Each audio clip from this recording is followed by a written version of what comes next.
He is the author of Let the World See You, How to Be Real in a World Full of Fakes. Oh, my gosh. Sam Acho here on The Rich Eisen Show. Sam, you must not live in Los Angeles. I don't, even though my brother just moved to L.A. not too long ago. So I think I wrote the book for him in a lot of ways, Emmanuel. Well, if there might be some fakes in his studio. I'll tell you that. Hey, now. Is that wrong to say? Is that wrong to say? Maybe He went there. I did go there. Well, I don't have to go there to work. How are you, Sam? I'm doing great, Rich. I'm doing great, man. It's really good to be on with you. It is good to be on with you too. Why'd you write this book, Sam? Let's walk through the door this way. Yeah, absolutely. Well, I wrote this book. It's funny. People ask, okay, well, was it something you had planned on or something you hoped to do? Honestly, this book really was birthed out of pain. It was birthed out of a time where I just signed like a multi-year, multi-million-dollar contract going on my 8th year in the NFL, and on the outside things looked like they were going great. I had made it in a lot of ways. But as the title says, How to Be Real in a World Full of Fakes, Let the World See You, I was catching myself hiding, not really showing people the real me. Prime example, people who know me, they know I love learning. Education is like my thing. I got my MBA while I was playing from the Thunderbird School of Global Management, the #1 international MBA in the world, and I didn't tell anybody. Kept it a secret from my teammates, coaches, staff. I didn't want them to think that I didn't fit into the typical NFL, mold. Right. Another, so that's one way that I hid. Another way that I hid really was like, people know, like, okay, people know me, I'm a Christian too. So it's like, while I'm on the field and I'm getting into fights with guys and I'm competing, they're like, whoa, what is this, Sam? We haven't seen this before. Where are you? And so I would try to hide this. I would get angry and I would hide. I would try to hide, right? And so, funny enough, week before training camp, 2018 season, Chicago Bears, Matt Nagy, new coach. His motto that year actually was "Be you." So it's kind of fitting. I'm sitting down with one of my buddies the week before training camp and just telling him how, yeah, things look good on the outside, but on the inside, I'm struggling, man. Like, I'm not doing well at all. And I remember just being in tears with this guy, like crying, like, man, I don't know what's going on. Like, I don't know what's going on. And he looks at me and he says, well, Sam, and I said, I just need to get back to the football season, right? I got a week. We'll get the training camp season, be with the guys. I'll be fine. He said, Sam, if that's how you are right now, he said, I'm afraid of what happens when football's over for you, when you retire. This is how you feel. And as I'm like looking up and as I'm like crying, like wiping the tear away, he looks at me and he says, and oh, by the way, Sam, it's nice to see you. And I'm thinking, like, what do you mean by that? He said, dude, I've known you for 10 years. All I've seen is the put together, right, the $1 million smile, guy who's got it all together, but it's good to see that you are human. It's good to see you. And so that moment for me really was the start of something new in me, right? The start of me showing people who I really was. I actually started going to counseling. A week later, you recommended a counselor. I started talking to this counselor, and as I'm talking, the counselor says, hey, Sam, I got a question for you. He says, what do you do when you get angry? And I look at him, and I say, well, I just don't get angry. He says, well, what do you mean, man? What do you do when you get angry? I said, well, I just try not to get angry. And he looks at me again. He says, Sam, everybody gets angry. So what do you do when you get angry?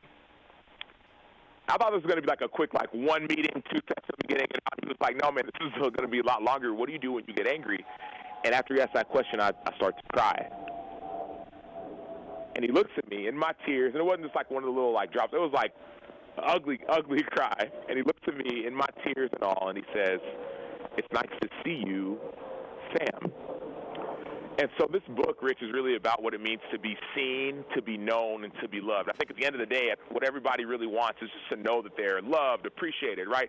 Talking about Le'Veon Bell, talking about Jamal Adams, talking about any of these players who leave teams. Right. What's the first thing they say? And I've been there before. Man, it's good to go somewhere where I'm valued, where I'm appreciated, right? And it's not a football book, right? I know my book, Let the World See You, How to Be Real in a World Full of Fakes. It's not a football book. It's a book for anybody who's ever felt any kind of guilt, shame, doubt, fear, right? Any of these emotions, and you ever felt like you had to hide them. It's about what it means to be free. Sam Acho here on the Rich Eisen Show. So, are you done? Are you retired? I don't know, man. I've been training and I've been staying in shape to stay ready, but in all reality, a lot of my desires have changed, right? Like with this book, you mentioned, like, how did it come about? I didn't plan it, right? But that year, a lot happened, right? Not only those conversations, but I remember tearing my peg, being out for the season. I remember having a real passion to do some social justice work, and all of a sudden, since I had more time on my hands, got a chance to get with the guys on the Bears and not only support my teammates to play. First time I made the playoffs in 5-10 years, but also I got a chance to help my team raise about $1 million to go towards social justice stuff, right? So doing that, and the book came out, and I'm going speaking and letting people know about this message about freedom. And so to answer your question, if somebody called, I would pick up. I don't know what I would say right now, because I feel like God has changed a lot of the desires of my heart to something bigger than just football. Well, the reason why I ask is because you brought up about how the conversation that led to this book and led to, I guess, an awakening might be a way to put it, or a realization. Was how are you going to feel like, or what's going to happen when you're retired? And that, to me, having been associated with the NFL Network since 2003, was one of the first things that was impressed upon me on my experiences of meeting players, getting to know the men underneath the helmet and the pads, if you will, and realizing after years of just sitting on a SportsCenter set and being just a fan watching a game on television that these are human beings.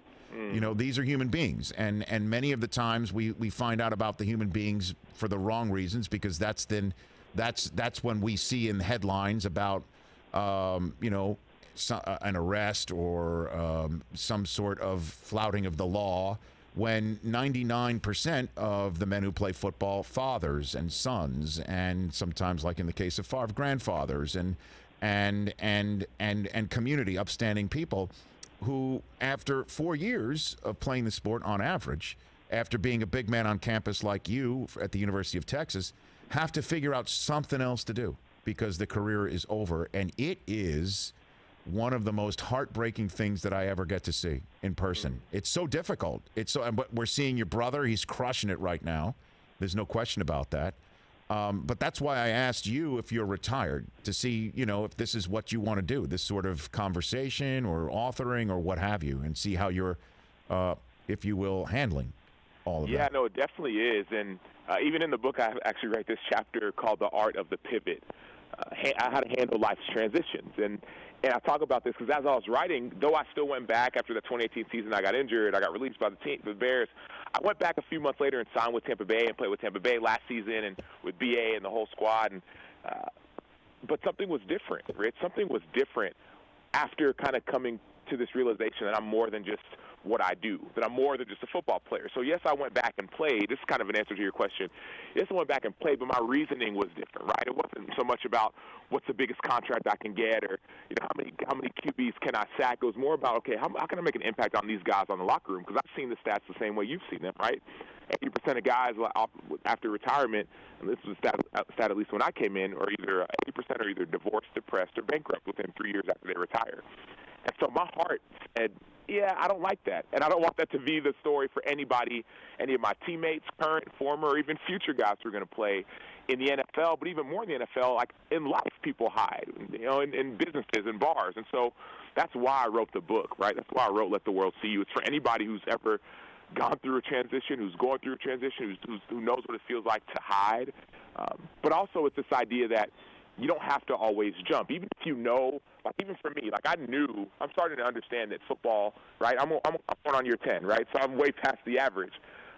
Football has a shorter lifespan looking forward for me than others. Mm-hmm. And so, yes, I still may play if I get a call. My passion is really about helping people be free, and that's what I think is shown in the book. Sam Acho here on the Rich Eisen Show. I guess if you don't mind, let's talk a little bit of football. And, you spent last year with Tampa. Did you get a sense that the team was kicking tires on somebody other than Jameis at the end of the season in the manner that we're learning that they were already evaluating other quarterbacks elsewhere? Did you get that sense? Yeah, absolutely. What I saw last year, the team started off, I got there, I think the team was 1-6, 1-7 at the time. I got there week 8. We ended up winning, I think, 7 out of our last 9 games, which was positive. But you could tell the team was kind of saying we need something or someone to help us get over this hump. And obviously the first position you look at is the quarterback. And so I did get that sense that, man, yes, Jameis played really, really well, but the team, Jason Light, the GM, whether it's BA, even on the defensive side with Todd Bowles, it's like, hey, we need somebody right? Maybe it's quarterback, maybe it's tight end, maybe it's guys on the defensive side of the ball to really help us get over that hump. Because anybody who knows BA is a winner. He doesn't play around, right? He's a winner, right? One of the biggest things I remember playing with them in Tampa Bay and also in Arizona, when I played with them in Arizona, right? You start stacking those wins, 1 in a row, 2 in a row, 3 in a row, right? This idea of momentum. We see it, when he says, they remember what you do in December, right? Playoff teams, right? It's momentum. And so anyways, to answer your question, I did get a sense that the team was ready to go in a different direction. I didn't know it was going to be Tom Brady, and I think the jury's still out on seeing how that marriage is going to work out with BA and his mind about throwing it deep 7 to 9 times a game, and Tom Brady, in a lot of ways, the check down king. We're still going to see how that's going to work out, but I did get a sense that Tampa Bay is trying to win and trying to win now. Sam, do you want to do this for a living, like analysis? Like, is that something that you'd be interested in, or no? I know I'm good at it, Rich, but I don't know if I want to do it for a living. I mean, I enjoy it, and I've been doing a little bit of it, and I enjoy it. And I think what I can provide is, like, the athlete perspective, right? Because I feel like it's so easy to, like, look, Mr. Trubisky, everybody gets on Mr. Trubisky. Oh, man, bench the guy, this and that. It's like, no, it's so much deeper than that, right? People are getting on Le'Veon Bell, right? Jamal Adams. They're saying these guys are, some people have said they're cancers. And it's like, dude, hold on. If you got 2, 3, 4, 5, 6, 7 players saying the same thing, I'm not just saying about Adam Gase, right? It happens from team to team. It's like maybe you should look at it from a player's perspective. And so anyways, yeah, this is some stuff I really enjoy doing, talking ball, encouraging people, and just kind of giving people a different mindset, a different point of view than what you usually hear. All right. And then, again, I guess if you don't mind, last thing for you, to diagnose from afar what's going on with Michael Thomas and the Saints. What do you think's going on there? Yeah, Sam? that's really, really interesting. It's funny, when I was a free agent last year, I actually had a workout with the Saints. And so I'd reached out I got some people from their player personnel group reach out to me, worked out with the team, and I know a bunch of the guys on that team really, really well. I was actually really surprised when I saw what I saw with Michael Thomas. And obviously I'm not in that locker room now, and I think they have a tight locker room, which is a sign of a good team. Not too much is going to get out. But what I do know is this, right? There's a phrase people talk about, power corrupts, and absolute power corrupts absolutely.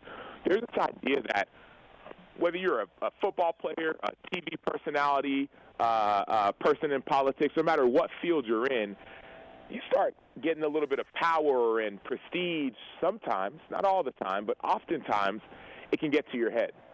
And so looking at Michael Thomas and what happened last week with getting in a fight in practice, looking at Earl Thomas, right, a guy I played with in college, looking at why he's not on a team right now, right? You start wondering, man, it's not necessarily about the people.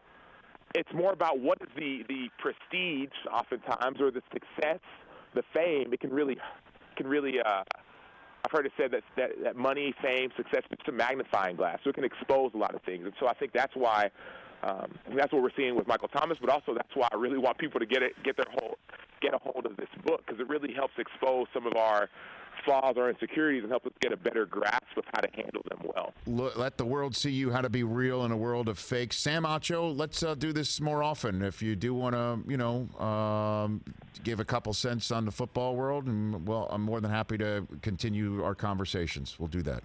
Awesome. I'd absolutely love to, Rich. Thank you. You got it. And let me know how your brother uses this book in his daily business.